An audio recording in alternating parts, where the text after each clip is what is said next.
मैंने सर्द लहजे में कहा। बस हीरा रुक जाओ, इसके बाद तुम्हारा नुकसान की बारी आती है। वो रुक गया, हवा बंद हो गई। मैंने इसे घूरते हुए कहा, जितना कुछ तुम कर चुके हो हीरा, मेरे ख्याल में वो बहुत ज्यादा है और अब तुम्हें ये सिलसिला तर्क कर देना चाहिए। इसने खौफनाक अंदाज से मुंह खोला और फिर अपनी जगह से उठकर खड़ा हो गया। अरे ओ मियाँ जी, ज्यादा बातें ना बना। हमारे सामने बड़ा महात्मा है तो बड़ा इल्म वाला है ना। हम ना महात्मा है ना इल्म वाले, हम तो मजलूम हैं। अन्याय हुआ है हमारे साथ। ये पापी हत्यारा हमारे पूरे खानदान को खत्म कर चुका है। अरे तेरा हमारा कोई झगड़ा नहीं है मियाँ, बीच में मत आ। हमारे जो सौगंध हमने खाई है इसे पूरी किए बगैर हम नहीं रह सकेंगे। बीच का झगड़ा मत निकाल मियाँ जी, बीच का झगड़ा मत निकाल। तुम इससे इंतकाम ले चुके हो, 3 बेटे मार दिए हैं तुमने इसके, और क्या करोगे? बस इतना काफी है। और तुम भी इसके खानदान के एक फर्द हो। हरनावती से शादी हुई है तुम्हारी, कुछ भी है, ये अपना खानदान है तुम्हारा। बस इतना काफी है जो तुम कर चुके हो। बस इसके बाद तुम अपनी ये कार्रवाइयां बंद कर दो। हम इसके खानदान के हैं, ऐसा होता है खानदान वालों के साथ। रे हमें भी तो किस तरह इस संसार में भेजा गया था। कौन नीचे है कौन ऊंचा है, 4 पैसे इंसान को ऊंचा बना देते हैं कि वो नीचा देख ही नहीं सकता। हम भी इसकी बहन को इज्जत देते, हम भी इज्जत से जी लेते। बीच में मत आ मियाँ जी, वरना अच्छा नहीं होगा। और अगर अब तुमने कोई कार्रवाई की तब भी अच्छा नहीं होगा हीरा। ठीक है, फिर हमें जो करना है हम कर रहे हैं। इसने फिर बागबान की जानिब रुख किया। कश्ती की रफ्तार अब भी बहुत तेज थी और इसे कोई संभालने वाला नहीं था। जो नाचरा खतरा डाला नहीं था। अब मेरे लिए जरूरी था कि मैं खुद भी अपने आप को अमल में लाऊं। मैंने एक ठंडी आह भरी और बागबान की तरफ रुख किया। मेरे दिल में ये आरज़ू पैदा हुई कि ये बागबान जल जाए और दूसरे लम्हे शोले भड़कने लगे। बागबान किसी सूखे हुए कागज की तरह जल उठा था। इसने एकदम मेरी तरफ देखा और खूंखार अंदाज में आगे बढ़ा। मैंने दोनों हाथ आगे कर लिए और इसे कहा, अब तो जलकर राख हो जाएगा हीरा, आगे ना बढ़ना, वरना यही आग अब तुम्हें अपनी लपेट में ले लेगी। सोच लो हीरा, जो कुछ नुकसान तुम्हें पहुंचाया जा चुका है, मैं इसमें शरीक नहीं होना चाहता। लेकिन अगर तुमने इन लोगों की जिंदगी खतरे में डाली तो मजबूरन मुझे भी तुम्हारे साथ बदसलूकी करनी पड़ेगी। हाँ, अगर तुम अपनी शैतानी कुव्वतों को मेरे खिलाफ इस्तेमाल करना चाहो तो करो। अगर नाकाम हो जाओ तो मेरी बात मान लेना और मुझे जवाबी कार्रवाई के लिए मजबूर मत करना। वो मुझे देखता रहा। फिर दफतन इसने अपने जले हुए काले हाथ अपने चेहरे पर रख लिए। सब मरे को मारते हैं, सब मरे को मारते हैं। जो जालिम होता है इसके लिए कोई कुछ नहीं करता, कोई कुछ नहीं करता। हीरा, मुझे तुमसे हमदर्दी है, मुझे सचमुच तुमसे हमदर्दी है। जो कुछ तुम्हारे साथ हुआ है मैं इससे अच्छी निगाहों से नहीं देखता। लेकिन अब तुम अपनी कार्रवाइयां बंद कर दो। तुम अपने आप को पुरसुकून करो हीरा। जिस दुनिया से तुम्हारा ताल्लुक खत्म हो चुका है अब इससे ताल्लुक मत रखो। ताल्लुक खत्म चुका है। चिता तक ना मिली हमें, सारा परिवार जला दिया, हमारी चिता तक ना दी पापियों ने। तुम्हें चिता दिलवा सकता हूँ हीरा, मैं तुम्हें चिता दिलवा सकता हूँ। समझे, ये काम बंसी राम को करना होगा। बंसीराज, तुम अपने बाग की तरफ जा रहे हो ना। पहला काम ये होगा कि हीरा की चिता बनाओ, इसकी चिता जलाओ। बंसीराज ने हाथ जोड़ते हुए कहा, मैं तैयार हूँ और आज सच्चे मन से तैयार हूँ। जो कुछ मुझसे हो चुका है मुझे इसका बड़ा दुख है हीरा। मेरा दिल कभी खुश ना हो सकेगा। मेरी वजह से मेरे 3 बच्चे मुझसे छिन गए। मैं तैयार हूँ हीरा, मैं तुमसे माफी मांगता हूँ। बंसीराज रोने लगा। हीरा ने कोई जवाब नहीं दिया था। इसने पतवार संभाल लिया। कश्ती का रुख तब्दील होने लगा। आहिस्ता आहिस्ता वो दूसरे किनारे की तरफ जा रही थी। सबके जिस्मों में कपकपाहट थी। एक बदरू को अपनी आंखों से देख रहे थे। हरनावती जो कुछ देर पहले हंस रही थी, इसकी आंखों से आंसू बह रहे थे और इसके रुखसारों पर लकीरें चल रही थी। कुछ अजीब सी कैफियत थी। शैतानी रूहों से वास्ता पड़ चुका था, मगर ये पहला शैतान था जो मजलूम था। कश्ती किनारे जा लगी, असल जगह से दूर निकल आई थी। बंसीराज का सोना बाग दूर रह गया था। हीरा खुशकी पर कूद गया। मैंने कहा, अपना वादा पूरा करो बंसीराज। हाँ, मैं तैयार हूँ, मगर यहाँ मैं क्या करूँ? बाग तक जाना होगा। चलो, मैंने कहा। सब गिरते पड़ते बाग तक की तरफ चल पड़े। इधर चंद गज हमारे पीछे हीरा चला, फिर गायब हो गया। बाग वाकई खूबसूरत था। बीचों बीच एक इमारत बनी हुई थी। बाग के गोशे में लकड़ी ढेर की जाने लगी। बंसीराज के दोनों बेटे और बंसीराज खुद भी मसरूफ हो गए थे। मोटी और पतली लकड़ियों से चिता बना दी गई। तब मेरी निगाह दरख्त के चौड़े तने की तरफ उठ गई, जिसके करीब वो सब बैठे थे। बूढ़ा लाखू, 3 औरतें, एक बच्चा। मैंने बच्चे की आवाज सुनी, पप्पू अरती नहीं है? चुप हो जा, पापी के हाथ से चिता ही मिल जाए तो काफी है। अकब से हीरा भी आकर बैठ गया था। कोई अजनबी शख्स तो इस मंजर को समझ भी ना पाता, मगर जो शख्स भी होता वो खुद होशो हवास में नहीं रह सकता था। बंसीराज की पत्नी को अंदर इमारत में भिजवा दिया गया था। बंसीराज जिसके बेटे ने भी आने देख लिया था और बुरी तरह कांपने लगे थे। अपना काम जारी रखो बंसीराज, वादा पूरा ना हो सका तो मैं तुम्हारी कोई मदद नहीं कर सकूंगा। वो पहले से ज्यादा तेज रफ्तारी से काम करने लगा था, मगर इस तरह के दहशत से सबकी बुरी हालत थी। चिता तैयार हो गई, लकड़ियों का अंबार जमा हो गया, बीच में जगह थी। चलो चाचा, चलो मासी, चिता तैयार हो गई, सब अंदर चले जाओ, हीरा ने कहा। सब बैठे उठ गए। कुछ देर के बाद वो लकड़ियों के ढेर में पोशीदा हो गए। हीरा ने हरनावती को देखा, वो पथराई हुई बैठी थी। हीरा ने आहिस्ता आहिस्ता आवाज दी, हरना हरना, मगर हरना ने कोई जवाब नहीं दिया। अब इसी तरह बैठी रही। तब हीरा आहिस्ता से बोला, चलता हूँ हरना, देर हो रही है, पहले ही देर हो गई थी, मगर मैं क्या करता। ठीक है बंसीराज, सोचा तो ये था कि जब तक मैं रोता रहूंगा तुझे रुलाता रहूंगा, मगर मियाँ जी बीच में आ गए। मियाँ जी, मनुष्य को जीते जी संसार में कुछ मिले ना मिले, मगर इससे इसकी चिता भी छीन ली जाए तो। अच्छा चलता हूँ हरना, चलता हूँ बंसीराज। ये बाग तेरे बेटे पूर्ण ने लगाया था ना? हाँ, अब ये तेरा नहीं है, हमारा है, इन सब का है जो तेरे हाथों मारे गए।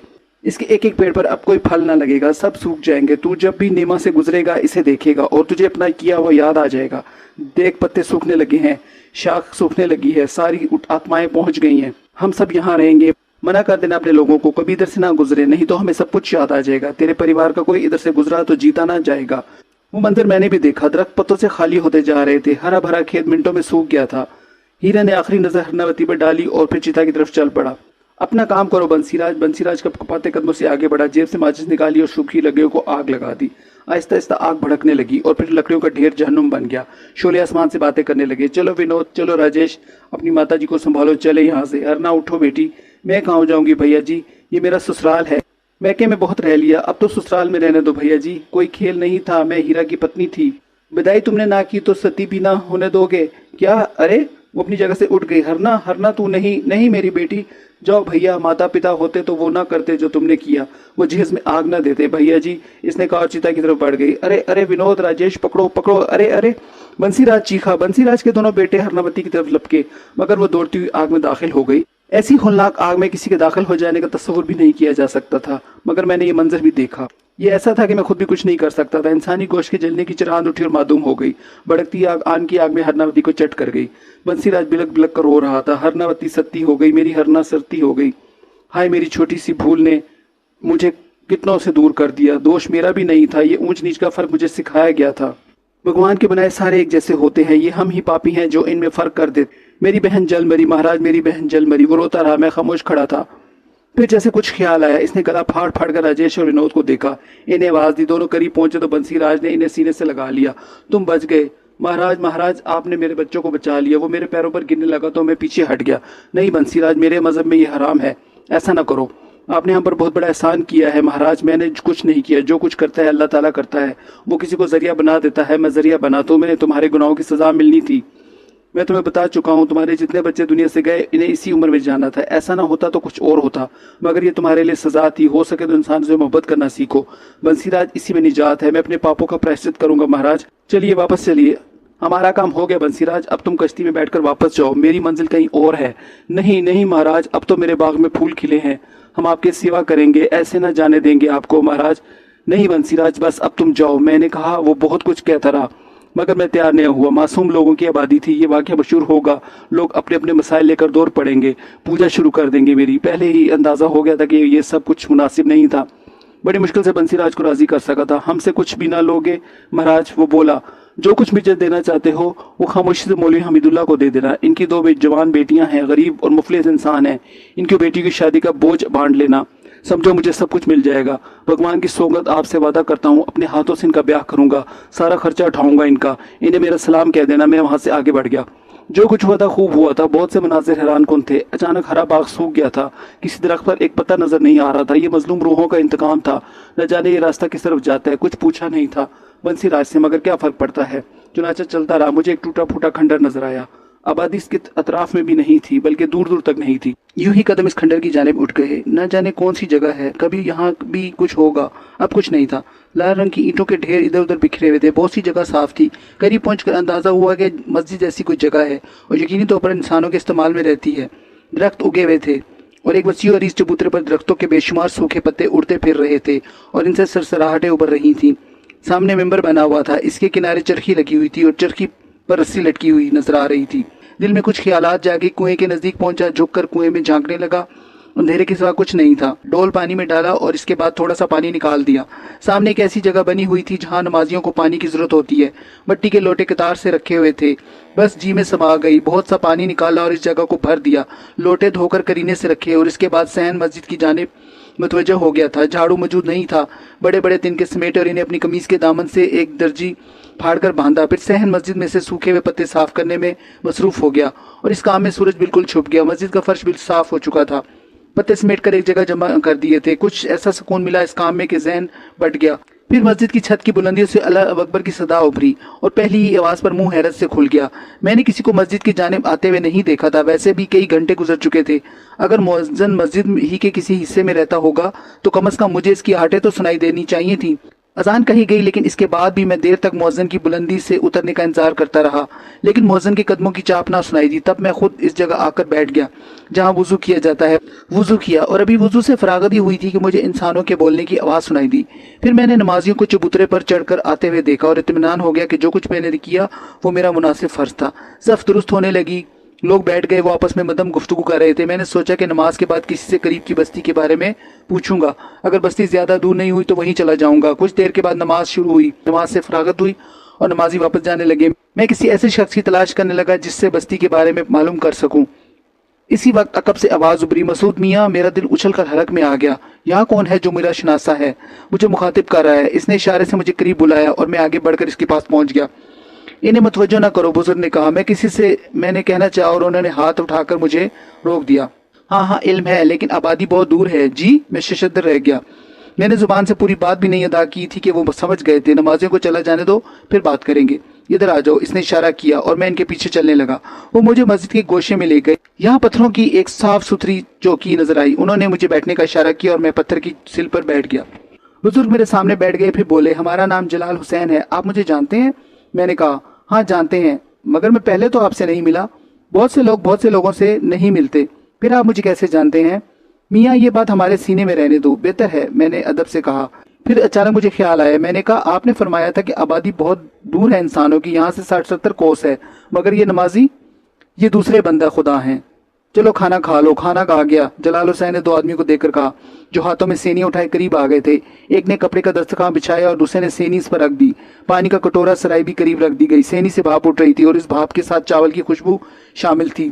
موتی کی طرح بکھرے چاولوں کا انتہائی خوشبودار پلاؤ تھا۔ جلال حسین نے کہا، چلو میاں بسم اللہ کرو۔ اول تام بات کلام، کچھ کہنے کی گنجائش نہیں تھی۔ کچھ دیر کے بعد کھانے سے فارغ ہو گئے۔ آپ یہیں رہتے ہیں؟ ہاں۔ اذان آپ نے کہی تھی؟ نہیں، امیر احمد نے۔ وہ بھی یہیں رہتے ہیں؟ ہاں۔ میں نے آپ کو نہیں دیکھا۔ ہاں، نہ دیکھا ہوگا۔ آپ نے مجھے دیکھ لیا تھا؟ کیوں نہیں؟ جلال حسین مسکرائے، پھر بولے، تم خانہ خدا کی خدمت میں مصروف تھے، ہم نے مداخلت نہیں کی۔ تھوڑی دیر چہل قدمی کر لو، ہم کچھ ضروری امور نپٹا لیں۔ بہتر ہے، میں نے کہا، اور جلال حسین وہاں سے چلے گئے۔ میں مسجد سے دور نکل آیا۔ مجھے کچھ اندازہ ہوتا جا رہا تھا۔ جلال حسین کی شخصیت، ان کے الفاظ بھی یاد آ رہے تھے۔ یہ دوسرے بندے خدا ہیں۔ انسانوں کی آبادی یہاں سے 60-70 کوس ہے۔ یہ انسان نہیں تھے، یقیناً جنات تھے۔ بدن میں پھریریاں اٹھنے لگی۔ ایک سرد احساس پورے وجود میں دوڑ گیا۔ کیا جلال حسین بھی جن ہے؟ یہی لگتا تھا، لیکن مہربان تھے اور محبت سے پیش آ رہے تھے۔ چہل قدمی کر رہا تھا کہ عشاء کی اذان سنائی دی اور واپسی کے لیے قدم اٹھا دیے۔ عشاء کی نماز میں نمازوں کی تعداد بہت زیادہ تھی اور پورا صحن بھر گیا تھا۔ بالآخر نماز سے فراغت ہو گئی۔ اس سرخ سیل پر جا بیٹھا اور کچھ دیر کے بعد جلال حسین وہاں پہنچ گئے۔ میاں کسی شے کی حاجت تو نہیں ہے؟ الحمدللہ۔ سناؤ کیسی گزر رہی ہے؟ اللہ کا فضل ہے، کچھ باتیں گوش گزار کرنا چاہتا ہوں۔ ارشاد۔ اپنی شناخت سے گریز کرو، وضاحت کا طلبگار ہوں۔ اب تمہیں اس کمبل کی ضرورت نہیں ہے، رہنمائی کرنے والی ذات اللہ ہی ہے۔ اللہ کا کلام سینے میں ہے تو سب کچھ مل جاتا ہے، اس کی رہنمائی طلب کرو۔ یہ کمبل شناخت بننے گا تو خود نمائی کے زمرے میں آ جاؤ گے، اسے خود سے دور کرو اور اعتماد پیدا ہوگا۔ جی، میں نے کہا، دل میں وسوسہ نہ لاؤ، اعتماد سے بڑی نعمت اور کوئی نہیں ہوتی۔ درست فرمایا، یہ 4 روپے رکھ لو، تمہاری ضروریات پوری کریں گے، تمہارا وظیفہ مقرر کر دیا گیا ہے۔ جلال حسین نے 4 روپے میرے ہاتھ پر رکھ دیے۔ رزق حلال ہوگا، عطیہ ہے، اس وقت تک ملے گا جب تک ضرورت ہوگی۔ بسم اللہ، جمال گڑھی چلے جاؤ، ادھر سے بلاوا ہے، راستے کی نشاندہی کر دیں؟ ہاں، بس سیدھے چلے جانا، مگر صبح سفر کا آغاز کرنا، اب آرام سے سو جاؤ۔ اچھا، اب ہم چلتے ہیں، فی امان اللہ، جلال حسین نے کہا اور سلام کر کے وہاں سے چلے گئے۔ بہت فرد بخش ہوا چل رہی تھی، وہیں لیٹ گیا اور پھر سو گیا۔ فجر کے وقت آنکھ کھل گئی، لیکن اس وقت صحن میں بالکل سناٹا تھا۔ نماز سے فراغت پائی اور رخ پتھر کے سل کی طرف کیا۔ وہاں سینی رکھی ہوئی تھی، اس میں 2 پراٹھے، آلو کی ترکاری اور چائے کا پیالہ رکھا ہوا تھا جس سے بھاپ اٹھ رہی تھی، اور میرا کمبل موجود نہیں تھا۔ ایک لمحے کے لیے بدن پر لرزہ طاری ہو گیا۔ پہلے کمبل میری نادانی سے چھن گیا تھا اور اب واپس لے لیا گیا تھا۔ اس کے بعد یہاں رکنا مناسب نہیں تھا، چنانچہ وہاں سے سیدھا چل پڑا۔ 3 دن اور رات کے سفر کے بعد ایک آبادی نظر آئی۔ اس وقت بھی صبح کے کوئی 5 بجے تھے۔ میں رات کو ہی ادھر چل پڑا تھا، اور جب رات کی سیاہیاں ختم ہوئیں تو مجھے آبادی کے قریب آنے کا احساس ہوا۔ آبادی کے پہلے درخت کے پاس رک گیا۔ درخت کے تنے کی آڑ میں نے ایک صاف جگہ تلاش کر کے فجر کی نماز پڑھی اور درود شریف کا ورد کرنے لگا۔ جب اس سے فراغت حاصل ہوئی تو اپنے دائیں بائیں بہت سے مردہ خوروں کو منتظر بیٹھے دیکھا۔ غالباً میرے بدن کے سکون سے وہ غلط فہمی کا شکار ہو گئے تھے۔ میں اٹھ کر کھڑا ہو گیا۔ کھڑا ہوا تو وہ خوف زدہ ہو کر اپنے پتلے پتلے پروں سے اچھل کر پیچھے ہٹنے لگے اور پھر مایوس ہو کر فضا میں بلند ہو گئے۔ یہ مردہ خور بعض اوقات ان زندہ انسانوں پر بھی حملہ کر دیا کرتے ہیں، چنانچہ یہاں سے آگے بڑھ جانا ضروری تھا۔ ذرا بستی پہنچ کر یہ معلوم کیا جائے کہ یہی بستی جمال گڑھی ہے۔ کچھ فاصلے پر پڑے ہوئے ایک پتھر سے ٹھوکر لگی تو بیٹھی ہوئی ایک شخصیت اچھل کر کھڑی ہو گئی۔ तब मैंने इसे देखा, एक भयानक सूरत जिसकी उम्र 45 साल के करीब होगी। लंबे लंबे बाल बिखरे हुए थे, रंग भी मटियाला था और उस पर जगह जगह खून के धब्बे नजर आ रहे थे। जिस्म पर लिबास भी ना होने के बराबर था, हाथ जरूरत से ज्यादा लंबे थे। जब इसने मेरी सिर्फ निगाहें उठाई तो मेरे कदम ठिठक गए। बहुत खौफनाक शक्ल थी, साथ ही इसने भयानक चीख मारी और एक लंबी छलांग लगा दी।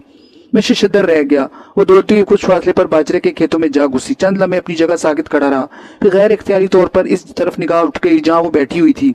दूसरे लम्हे में मैं बुरी तरह चौंक पड़ा। एक इंसानी जिस्म वहां मौजूद था और जमीन पर बेसुध पड़ा हुआ था।